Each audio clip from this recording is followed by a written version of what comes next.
Okay, so today I'm going to read chapter 20 of Matilda. The next day was Thursday, and that... Oh, my watch. The next day was Thursday, and that, as the whole of Miss Honey's class knew, was the day on which the headmistress would take charge of the first lesson after lunch. In the morning, Miss Honey said to them, "One or two of you did not particularly enjoy the last occasion when the headmistress took the class, so let us all try to be especially careful and clever today. How are your ears, Eric, after your last encounter with Miss Trunchbull?" "She stretched them," Eric said. "My mother said she's positive they're bigger than they were." "And Rupert," Miss Honey said, "I'm glad to see you didn't lose any of your hair after last Thursday." "My head was jolly sore afterwards," Rupert said. "And you, Nigel," Miss Honey said. "Do please try not to be a smart aleck with the headmistress today. You were really quite cheeky to her last week." "I hate her," Nigel said. "Try not to make it so obvious," Miss Honey said. "It doesn't pay. She's a very strong woman. She has muscles like steel ropes." "I wish I was grown up," Nigel said. "I would knock her flat." "I doubt you would," Miss Honey said. "No one's ever got the better of her yet." "What will she be testing us on this afternoon?" a smart girl asked. "Almost certainly the 3 times table," Miss Honey said. "That's what you all are meant to have learned this past week. Make sure that you know it." Lunch came and went. After lunch, the class reassembled. Miss Honey stood at one side of the room. They all sat quiet, apprehensive, waiting. And then, like some giant of doom, the enormous Trunchbull strode into the room in her green breeches and cotton smock. She went straight to her jug of water and lifted it up by the handle and peered inside.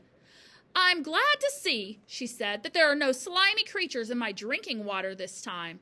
If there had been, then something exceptionally unpleasant would have happened to every single member of this class, and that includes you, Miss Honey." The class remained silent and very tense. They had learned a bit about this tigress by now, and nobody was about to take any chances. "Very well," boomed the Trunchbull. "Let us see how well you know your 3 times table. Or to put it another way, let us see how badly Miss Honey has taught you the 3 times table."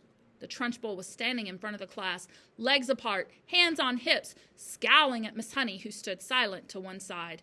Matilda, sitting motionless at her desk in the second row, was watching things very closely.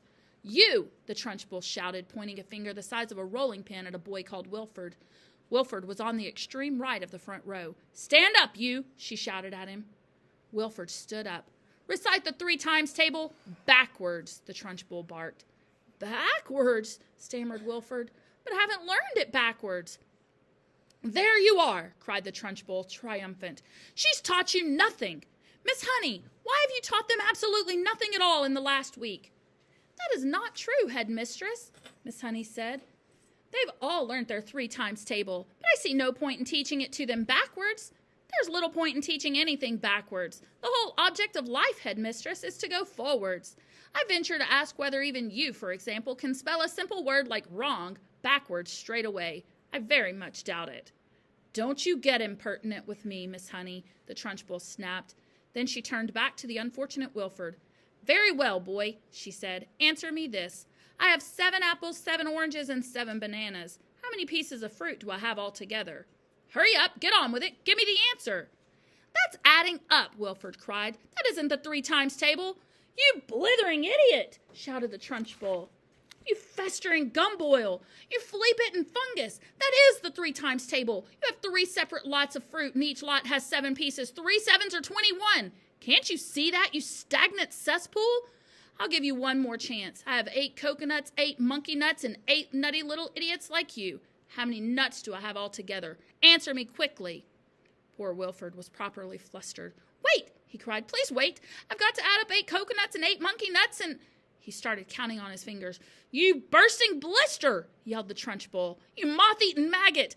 This is not adding up. This is multiplication. The answer is 3 eighths. Or is it 8 threes? What's the difference between 3 eighths and 8 threes? Tell me that, you mangled little wurzel, and look sharp about it." By now, Wilford was far too frightened and bewildered even to speak. In 2 strides, the Trunchbull was beside him, and by some amazing gymnastic trick, it may have been judo or karate, she flipped the back of Wilford's legs with one of her feet so that the boy shot up off the ground and turned a somersault in the air. But halfway through the somersault, she caught him by an ankle and held him dangling upside down like a plucked chicken in a shop window. 8 threes, the Trunchbull shouted, swinging Wilford from side to side by his ankle.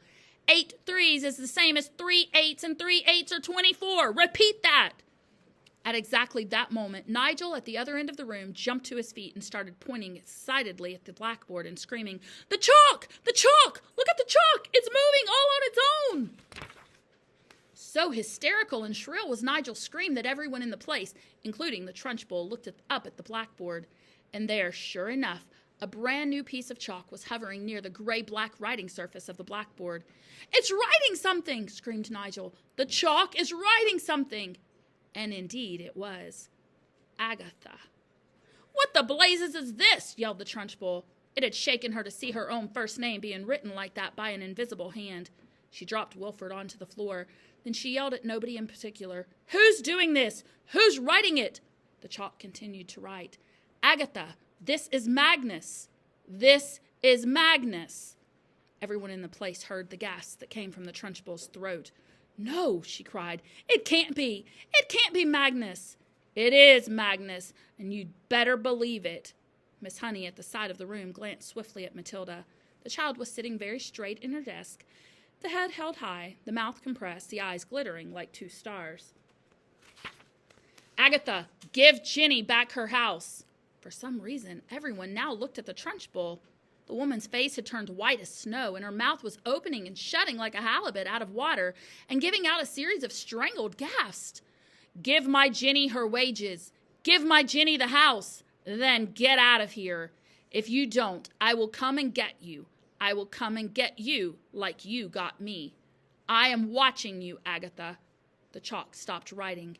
It hovered for a few moments, then suddenly it dropped to the floor with a twinkle and broke in 2. Wilford, who had managed to resume his seat in the front row, screamed, "Miss Trunchbull has fallen down! Miss Trunchbull is on the floor!" It was the most sensational bit of news of all of the entire class jumped out of their seats to have a really good look. And there she was, the huge figure of the headmistress, stretched full length on her back across the floor, out for the count. Miss Honey ran forward and knelt beside the prostrate giant. "She's fainted," she cried. "She's out cold. Someone go and fetch the matron at once." 3 children ran out of the room. Nigel, always ready for action, leapt up and seized the big jug of water. "My father says cold water is the best way to wake someone up who's fainted," he said. And with that, he tipped the entire contents of the jug over the Trunchbull's head. No one, not even Miss Honey, protested. As for Matilda, she continued to sit motionless at her desk. She was feeling curiously elated. She felt as though she had touched something that was not quite of this world, the highest point of the heavens, the farthest star. She had felt most wonderfully the power surging up behind her eyes, gushing like a warm fluid inside her skull, and her eyes had become scorching hot, hotter than ever before. And things had come bursting out of her eye sockets. And then the piece of chalk had lifted itself up and had begun to write. It seemed as if though she had hardly done anything. It had all been so simple. The school matron, followed by 5 teachers, 3 women and 2 men, came rushing into the room. "By golly, somebody's floored her at last," cried one of the men, grinning. "Congratulations, Miss Honey." "Who threw the water over her?" asked the matron. "I did," said Nigel proudly. "Good for you," another teacher said. "Shall we get some more?" "Stop that," the matron said. "We must carry her up to the sick room." It took all 5 teachers and the matron to lift the enormous woman and stagger with her out of the room. Miss Honey said to the class, "I think you'd all better go out to the playground and amuse yourselves until the next lesson." Then she turned and walked over to the blackboard and carefully wiped out all of the chalk writing. The children began filing out of the classroom. Matilda started to go with them, but as she passed Miss Honey, she paused, and her twinkling eyes met the teacher's eyes, and Miss Honey ran forward and gave the tiny child a great big hug and kiss.